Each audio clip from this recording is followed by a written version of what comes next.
क्या आप भी थक गए हैं? दिल से थक गए हैं? ऐसा लगता है कि जीवन का बोझ इतना भारी है कि अब आगे बढ़ना मुश्किल हो गया है। शायद आप अकेले में बैठकर रो चुके हैं, अपने आंसुओं को छुपा चुके हैं, या फिर हर दिन के संघर्ष में अपने आप को खोते जा रहे हैं। कभी कभी काम का दबाव, पढ़ाई की चिंता, रिश्तों की उलझने और उम्र के साथ आती जिम्मेदारियां हमें इतना तोड़ देती हैं कि हम भीतर से बिखर जाते हैं। यह सिर्फ आपकी कहानी नहीं है, यह हम सबकी कहानी है। हर उम्र, हर वर्ग, हर स्थिति का इंसान आज तनाव, निराशा, असफलता और टूटे हुए दिल के बोझ तले दबा है।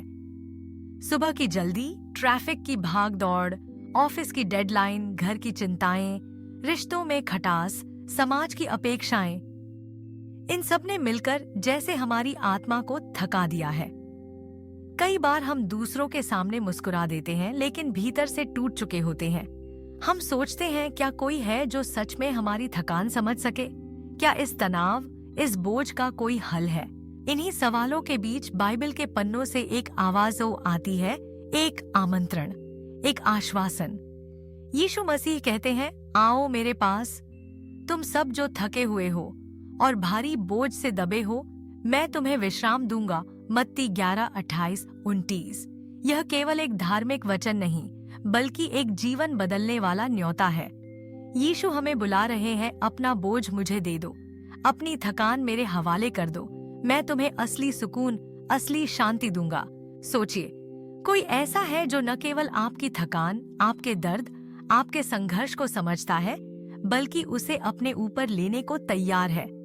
जब सब लोग आपको जज करते हैं, जब दुनिया आपको समझ नहीं पाती, तब यीशु कहते हैं, आओ मैं तुम्हें आराम दूंगा। यह आपके लिए है, मेरे लिए है, हर व्यक्ति के लिए है।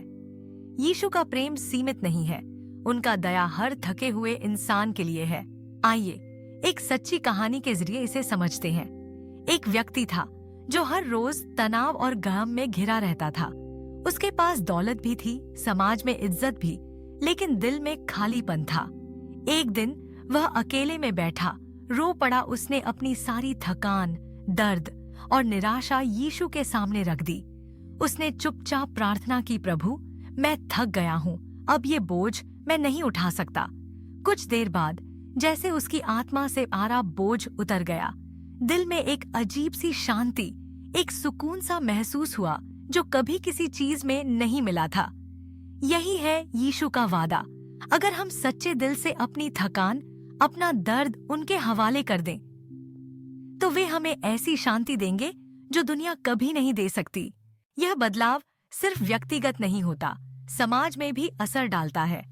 जब हम अपने गुस्से, दुख और तनाव को यीशु को सौंप देते हैं, तब हमारे दिल में प्रेम बढ़ता है।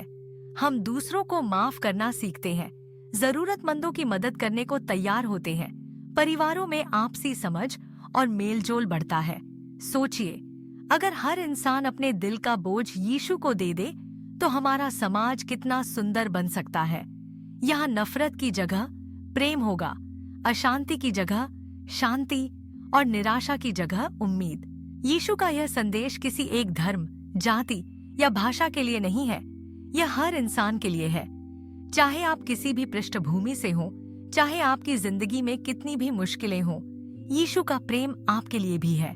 बस एक बार दिल से कहिए, यीशु मैं अपनी थकान तेरे हवाले करता हूँ। आपको लगेगा जैसे किसी ने आपकी आत्मा को गले लगा लिया हो, आपके आंसुओं को पोंछ दिया हो और आपको एक नई उम्मीद दी हो।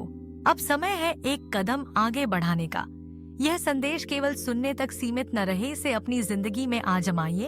अगर आप भी थक चुके हैं, दिल से बोझिल हैं, तो अभी कमेंट में लिखिए, यीशु मैं आता हूँ। इस संदेश को अपने परिवार, दोस्तों और जानने वालों तक जरूर पहुंचाइए। शायद आपके एक छोटे से कदम से किसी और की जिंदगी भी बदल सकती है। जब आप यीशु के पास आते हैं, तो जीवन का बोझ हल्का हो जाता है।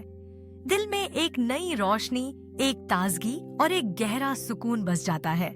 आप फिर से मुस्कुराना सीख जाते हैं, छोटी छोटी बातों में खुशी ढूंढने लगते हैं और हर दिन एक नई उम्मीद के साथ जीने लगते हैं। दुनिया वैसी ही रहती है, चुनौतियाँ और मुश्किलें आती रहती हैं, लेकिन अब आपको पता है कि आप अकेले नहीं हैं।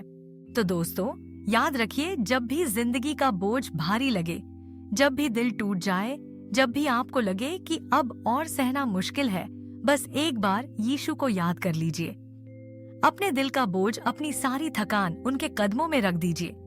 आप देखेंगे कि कैसे आपके जीवन में शांति, प्रेम और आशा का एक नया सूरज उगेगा। जय मसीह की। प्रभु आपकी भलाई करे, आपको सच्ची शांति और नया जीवन दे। धन्यवाद।